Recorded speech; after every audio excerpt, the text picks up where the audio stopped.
আমাদের একবার প্রশ্ন করেছেন, ওয়ালিমের টাকা দিয়ে মানুষকে না খাইয়ে আমি যদি সেই টাকা অন্য কোনো ব্যক্তিকে কোনো কাজে সহযোগিতা করি, সেটা জায়েজ হবে কিনা?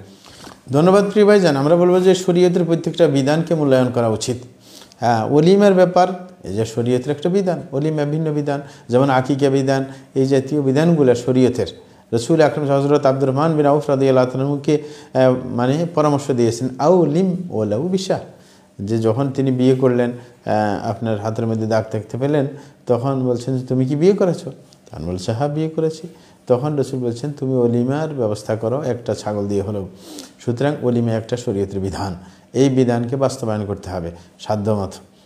এই টাকা আপনার অন্য জায়গায় ব্যয় করতে যাবে না, কারণ এই টাকা ছাড়া কি দুনিয়াতে টাকা নাই? হ্যাঁ, আমার দেশে এসে মানে কয়েকটা শরীয়তের বিধানকে নিয়েই লাফালাফি। জাকাত বছরে একবার আসে, বলে যে ওর চিকিৎসার খরচ দিতে পারবো, হ্যাঁ, তারপরে ওর মেয়ে বিয়ে দিতে পারবো, হ্যাঁ, ও মানে এমন করতে পারবো এমন করতে পারবো, আর সামান্য সম্পদের জাকাত আসবে, সেটা নিয়ে এত তালবাহানা।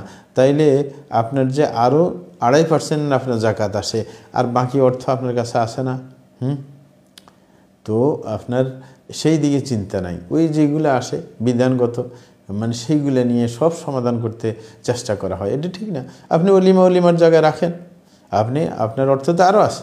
হ্যাঁ, যখন আপনার এই চিন্তা আসছে যে অন্যের পাশে দাঁড়ানো দরকার, আপনার বাকি অর্থ থেকে আরেকটু অংশ বাইর করেন, হ্যাঁ, ওই কাজের জন্য, মানুষের সহযোগিতার জন্য, সেটা করেন। প্রত্যেকটা বিধানকে মূল্যায়ন করার চেষ্টা করেন, একটাকে বাদ দিয়ে আরেকটার দিকে যাবেন না। জি, জাযাকুমুল্লাহ খাইর।